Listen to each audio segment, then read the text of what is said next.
Hi everyone, this is Shell from the NMC. Thank you for joining us today for our PVI Systems Meet Our Members. If you guys have any questions during the presentation, feel free to type them into your questions panel, or you can raise your hand when we get to the Q&A section. So thank you for joining us today. Kim and William, take it away. Hi everyone, my name is Kim Bukowski. I am Sales and Marketing Manager for PVI Systems. I started in January, so it's been an interesting year so far. If you have any questions after the presentation, I'm the person that you can contact, and I also happily accept requests for quotes. Will, take it away. Thank you, Kim. So thank you everyone for coming today to our webinar, just kind of giving an overview of who PVI Systems is and what we do. So without any ado, I'm going to hide myself. You don't want to see me. And I will go ahead and start through the PowerPoint. I'll pop back up when it comes time for questions. So let's see if I can do this. They're trusting me with the mouse. And I'm gone. Sweet. Okay. Oops. See, I'm already doing good. Oh, there we go. So who are we? PVI Systems was founded back in 1999. We were 3 engineers who are working in a local defense company in the New London area. There's back in the day, there was a fair number of them there. We came out of analysis and technology. We were doing commercial work there for automated tests for manufacturers. So we were, let's go ahead and try to do this on our own. We're really kind of a square peg in a round hole with the defense guys. So electronics, mechanical software, design. Again, we started with about 3 people, and we're up to 12. We're fairly conservative with our growth. We wait till we have a definite need for another person, then we bring them on. We don't like to do the whole hire and fire thing. So that's definitely that we don't like. So that's basically where we are. Whether we work with clients that are local here in Connecticut to we do work all across the U.S. And we have had several customers overseas as well. So tiny contracts to big contracts, we do them all. And I just want to say normally you always try to follow that 5 bullets. There's that rule, I forgot what it is, but obviously I'm not following that rule because there's lots of words here. So I hope you listen more. I'm not going to read these verbatim. I'm going to do my best not to, and just use them as cue cards for me. So let me head to the next one. So again, when people ask me what PVI does, I typically say we build custom test systems and software for either research and development labs or manufacturers. And on the research and development lab side, typically, we're located here in Niantic, Connecticut. Since our forming 20 years ago, we started in 1999. We've had a 20-year contract supporting a large local pharmaceutical company nearby Niantic, Connecticut. That we do a lot of their lab automation and helping them with data collection and stuff. We've also done work with a large shipbuilder in our area.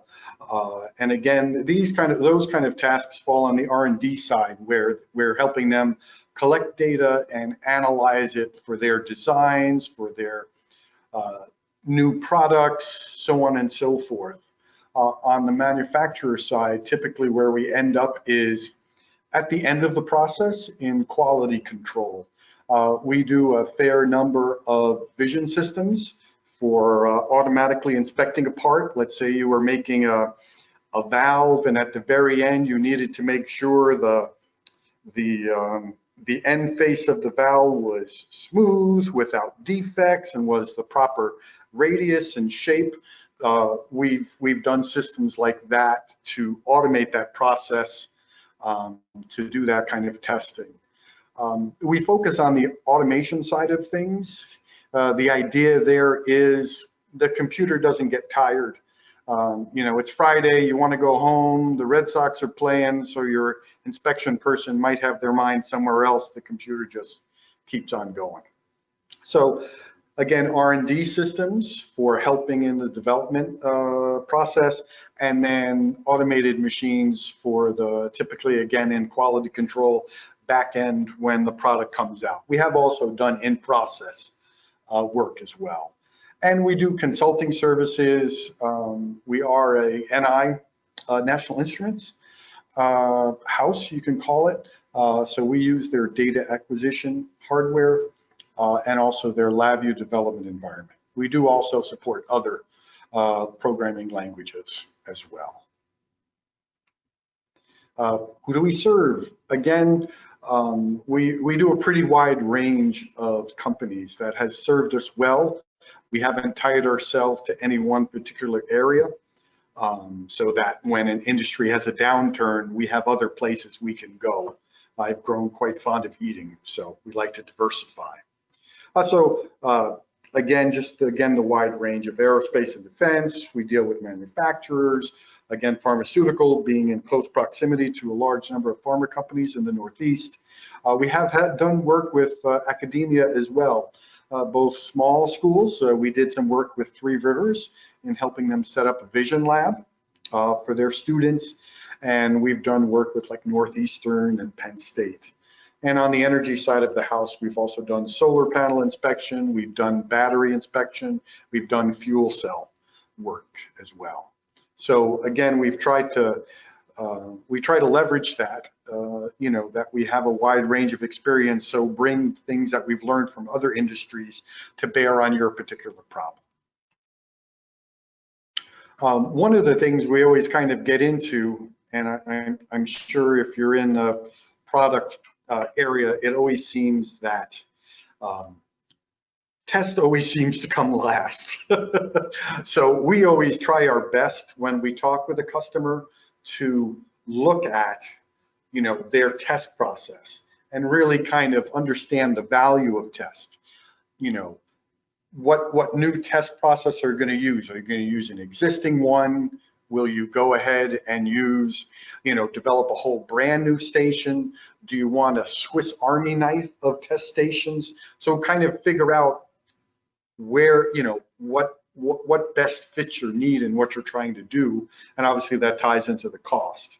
And you also have to look at, okay, great, we have a design. Well, how much is it going to cost to do this and get it out? And what's the back end cost?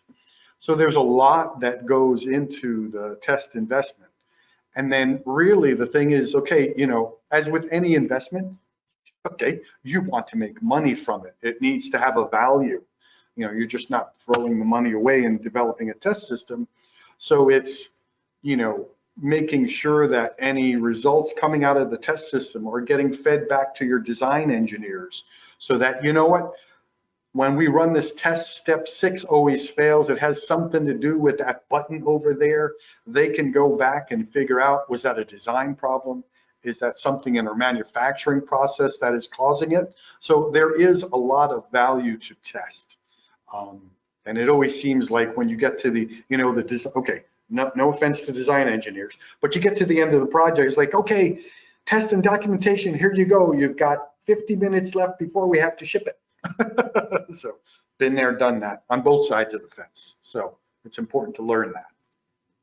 And again, it's usually thought of as an afterthought and a way to cut your costs, but it's pay me now, pay me later.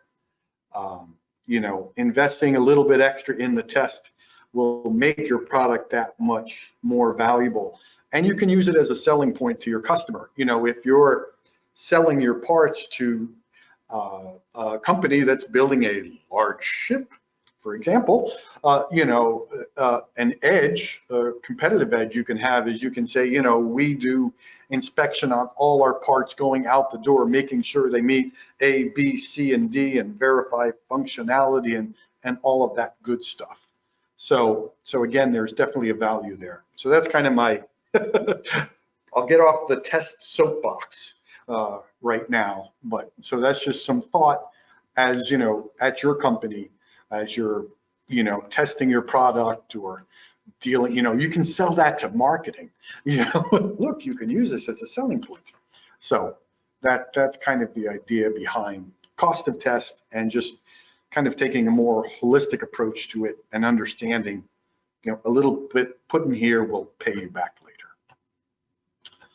So from there, we kind of I'm going into more like what we do. One area that we've had good success with is in data acquisition. So, reading from different sensors and signals and such. I typically put this, you could say, well, isn't that automated test as well? But when we say data acquisition, it's more aimed at a customer who is working on a product or a project or trying to figure something out. They need to collect a whole bunch of data to feed into their model to predict its behavior, or where is that noise coming from? Okay, let's put down these sensors, microphones, accelerometers, strain gauges, and just figure out, where is this problem? Okay, great, it's in this pump. Let's, look at it further and isolate it. So that's one of the things that we have a strong background in, and we've done that both in a custom form. Again, National Instruments is known for their data acquisition hardware and their software development environment called LabVIEW, but it's another language to learn. So, we're fluent in LabVIEW, we do it all the time, but we also offer a turnkey tool so that you don't have to think about programming. You just basically say, what do you have, collect the data, and away we go. So again, data acquisition to me falls more into the research side of the house in that you're trying to analyze a problem. So for example, here are two different things that we've done.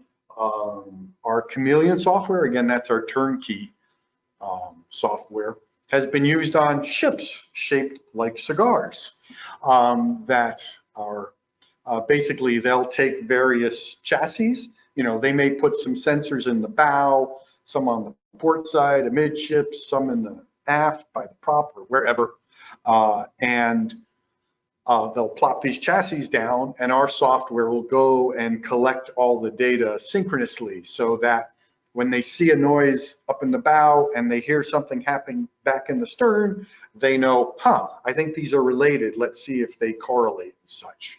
So that's one area, again, data acquisition for collecting data, for problem solving, for analyzing a product. Another place, this is kind of more in academia, is with Northeastern Utility. They typically take large structures and put them under stress and strain to see how they react. We visited them last year, and they were working on testing new structures for wind turbines. There was a manufacturer came up with a new way to basically make the tower on site. So we were going through, and our system was used to instrument that, and then they put it through all these stresses and strains, and they could then analyze the data, find weak points, feed that information back to the manufacturer. So again, that data acquisition in terms of kind of more research applications. And again, I had made mention of, we have a software product called Chameleon, and this is used in a large number of defense companies where, again, they're doing a lot of tests, different setups. They need to be able, one day they're testing widget A with some accelerometers, which sense vibration, and some thermocouples for temperature. The next day they have a piece of something else come in, and they need to mount strain gauges, which helps measure, like when you twist something, that induces stress and strain. And again, the thought is, I look at it as, we do what we do, let the scientists do what they do. They don't care how you collect the data, as long as it gets collected in the order they expect it. They make their money on analyzing it. So we want to make, they don't need to be specialists or waste all their time, collecting the data. They need to design the experiment and all that. They obviously have a very important role in that. But we're trying to simplify that and make it easy to use and reconfigurable for a whole bunch of different situations. And that's a little blurb on Chameleon. We also had fun. We had, in one year, we had two top-end home appliance stove manufacturers come to us asking for systems so that they could test their stoves in R&D. You know, they had to check temperatures were all nice and even. I went to both companies, and the funniest thing was I gained about 10 pounds when I went, because they'll make pizzas and they make cookies and they make pies in the ovens like every day. Because what they're doing is they're making sure that when you pull their stove, when you pull that pie out, the cover, the crust is nice and evenly brown. Same thing with a pizza. Same thing with the cookies. The cookie on the left looks just like the cookie on the right. So it's a dangerous place to work. I would not want to work there. So again, wide range of applications. And again, this just has some more. I welcome you to go back and look at these slides at the detailed information. We were trying to, in doing this presentation, we were trying to, you know, write it once, use it many times. So as a presentation for people, but then also, you know, up on our website so people can see it. So we use our dollars wisely. So again, I talked about kind of data acquisition, which kind of falls a bit on the research and development labs. And then we go to automated test. Again, automated test is aimed more at the final product, checking the quality of it. Is it meeting all the specifications that it needs? All of those kind of things. And those tests can be a wide range of tasks that have to be done. Okay, this is basically saying what I just said. Sorry about that, folks. So again, product validation, is it doing what we said it would do? Quality control, make sure we're putting out the same product precisely each time. And then sometimes there are certifications that go along with it. So that's, and I'm sure most of you kind of thought about automated test. Again, you know, consistent testing, you're trying to wisely take the human out of the process. I say wisely because there are some things you just can't replace a human. You know, when it comes to handling certain parts and such, you know, yes, you can program a robot to do that, but the human can do some things so much better than a robot. We try to take the things where it remove them from being objective and make them subjective. I think I got that right. So it's not just like, yeah, I think that looks just as good as the other one too. No, I'm testing to these particular specifications. Is it this big? Is it this color? So on and so forth. So just more methodical with regard to automated tests. So here's just two examples of things we've done for aerospace and defense company. They had to transport this multi-million-dollar product that they made from the factory to where it's going to be used, where it's going to be launched. So it was very important for them to know every bump, every temperature change, every strain, anything that the product went through during that transport cycle. This was an 8-day trip to go from the factory to where the product was going to be used. So we had to, obviously, you know, we can't be Windows, sorry, Bill Gates. You know, we can't, you know, halfway through say, hey, we have to do a product update, or, oh, I'm sorry, your application is crashed. You need to restart now. So our system had to be robust to make it through that entire length of time. Our system also had built-in data redundancy so that if something did go wrong with the system, there was another one running synchronously. So they had two sets of data. So that was a very enjoyable project. We used a lot of off-the-shelf hardware. We had to design some custom hardware as well. So that was fun. We're just in the final stages of delivering that to the customer. Another job that we had done, again, is in testing a commercial product, so a product lab. It actually goes on a person. So that one, in addition to, you know, making sure the test runs as it should be, this was an FDA validated product. So we had to cross all our T's and dot all our I's and just, validate the system, make sure it was repeatable, all this kind of work that went in an audit trail, database driven, data stored, you can't change it once it's stored, all this stuff. So again, that was also, it was enjoyable. All these projects are neat. Sometimes they're a pain, but it's the variety. And again, I think that's a strong point that we bring in seeing all these different things. We can say, we didn't work exactly on what your product is, but we worked on A, B, and C, which are really close. And these are things we did over there to test it. So again, we can bring a fresh set of eyes. The previous two kind of automated test programs were more, collecting data and looking at it and analyzing it. The other side of the house that we have is machine vision. We've done a large amount of work in defect detection. We did some large systems for fiber optic manufacturers for scratches and dirt and divots and cracks and all the things that could go wrong on the end of a fiber end face. And that worked out, helping them out. They had some modules that had like 1,000 connections, and they had a person going with a handheld microscope to each one and checking them.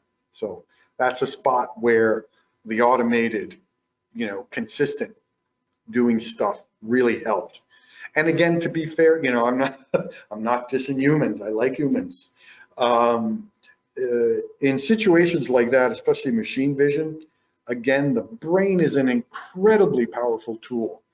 So if the humans were the parts inspectors, we're still part of the process, because if we had something that we said, it's not clear cut, there could be something wrong with this part, but we're not 100% sure.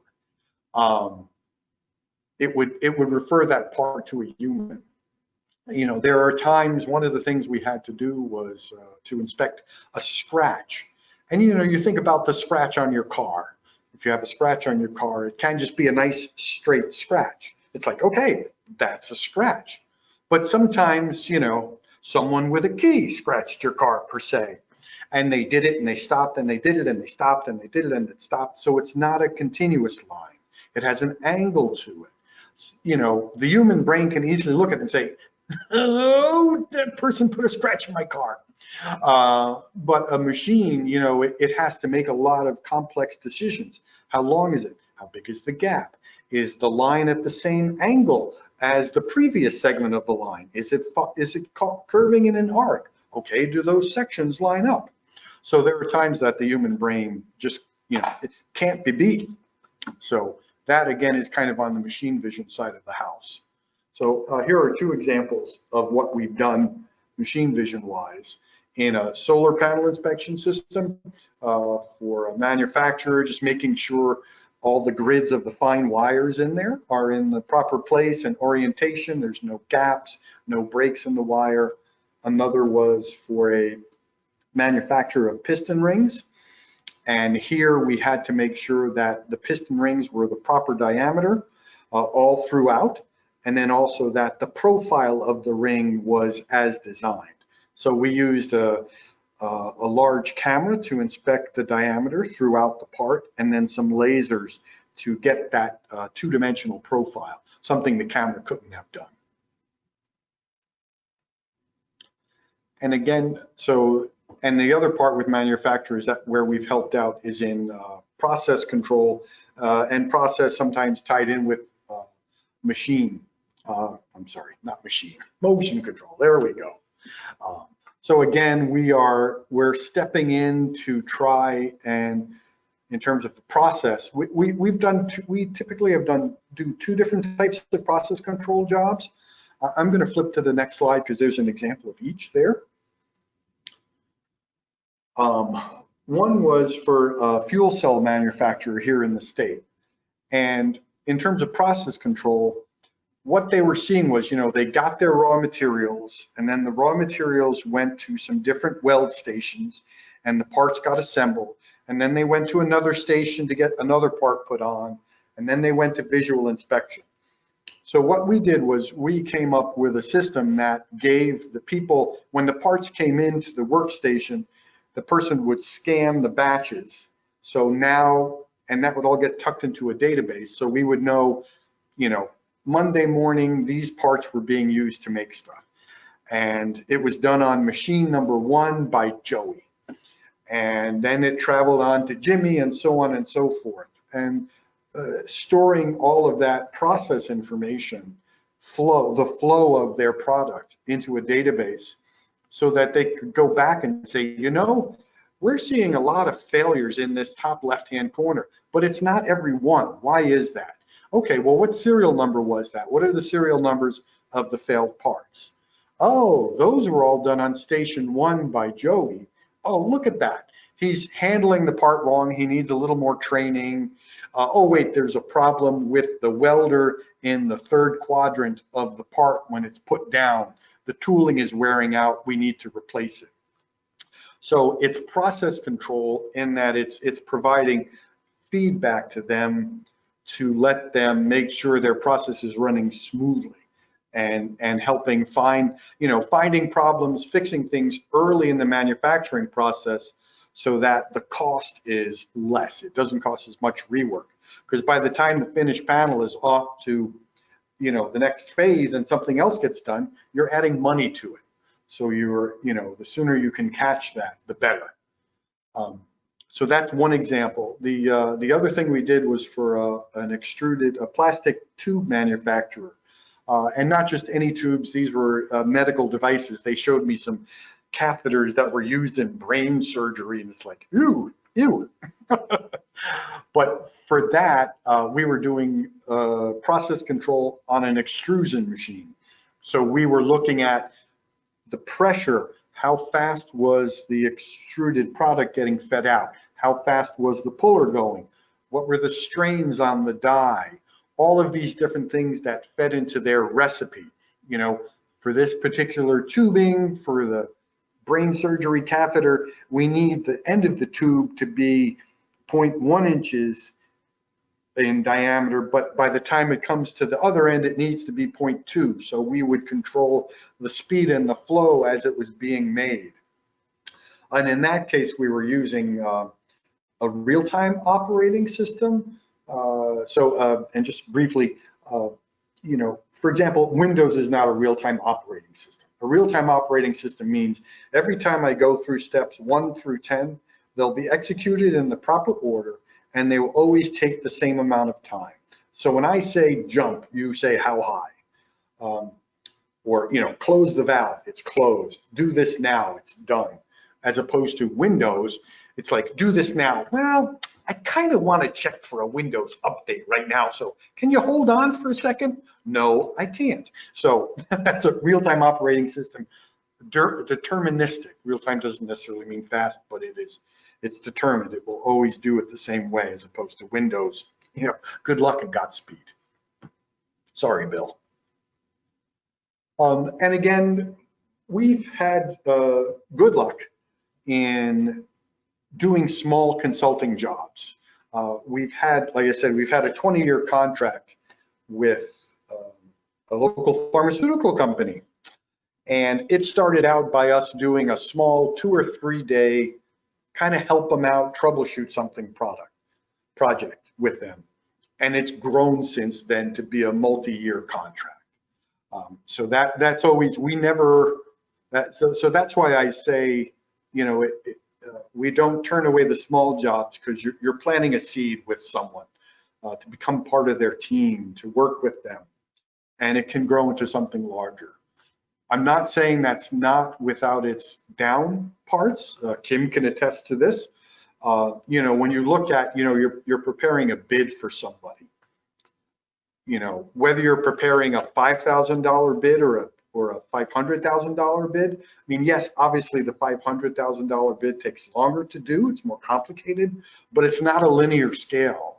There's a fair amount of effort that goes into even a $5,000 bid, because you have to make sure you're listening to the customer and answering their problem and making sure it's clear what you're doing for them. So that's where kind of our consulting comes in, just to help people get rolling. and hopefully we continue to travel down the road with them. So why us? What's so special about you? I guess I always look at it, besides my dog under the desk, who does make an occasional appearance at the office. If you go to PVI's Facebook webpage, you will see Piper is in the office more than almost anybody else. She's really a hard worker. We all come from a different background.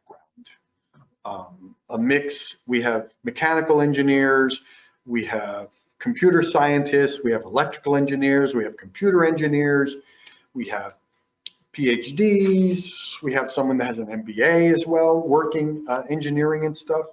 And I guess we look at it as we're such a diverse group, we can bring a lot of different things that we've learned to bear.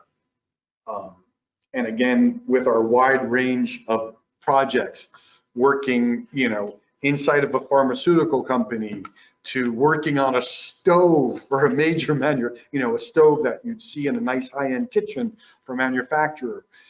We did work once for Nestle Foods to build them the best darn mashed potato and soup maker that they could ask for, so that they could figure out the best way to make mashed potatoes in a cafeteria setting.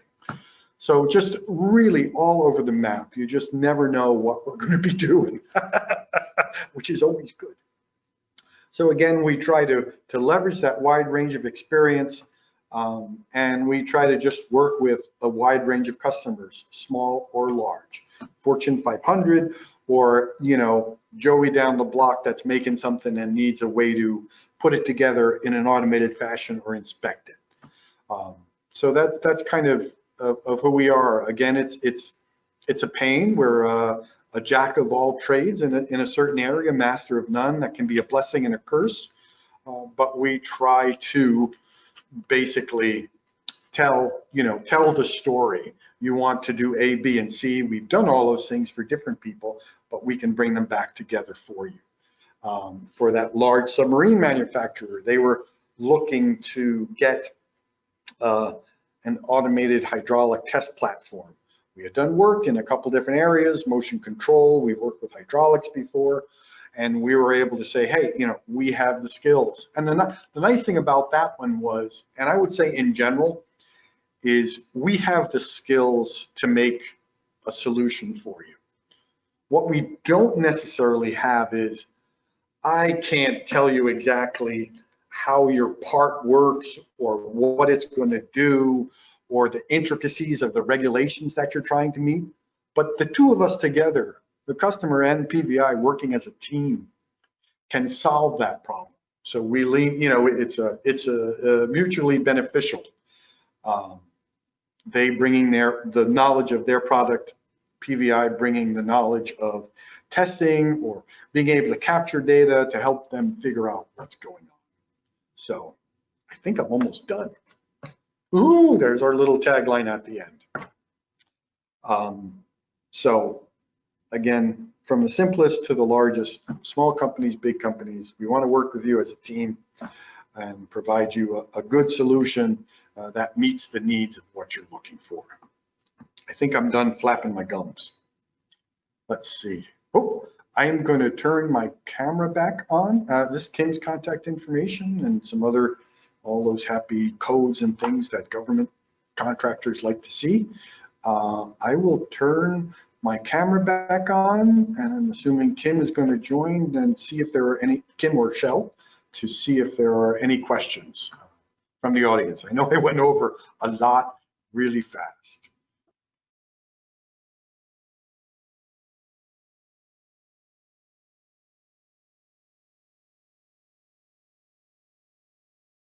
So thank you, Will and Kim, so much, and Kevin and your team for asking the questions. I appreciate you guys coming on today, and to everyone else who attended. If you guys have any additional questions, you can see Kim's information to reach out. She's the sales and marketing manager over at PVI Systems. And Will, thank you so much for the presentation today. Thank you both for being willing to do our second ever Meet Our Member series.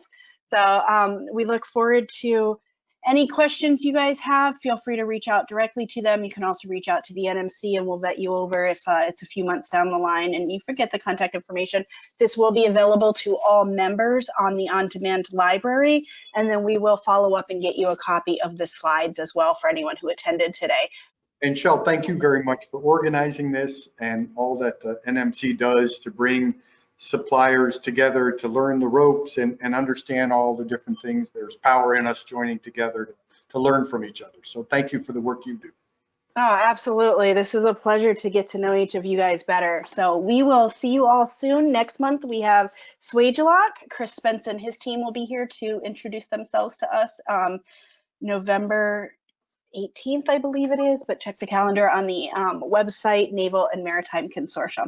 So you'll see here also pvisys.com. You can visit PVI's website. Thank you, everyone. Have a great day. Take care. You too. Bye-bye. Bye.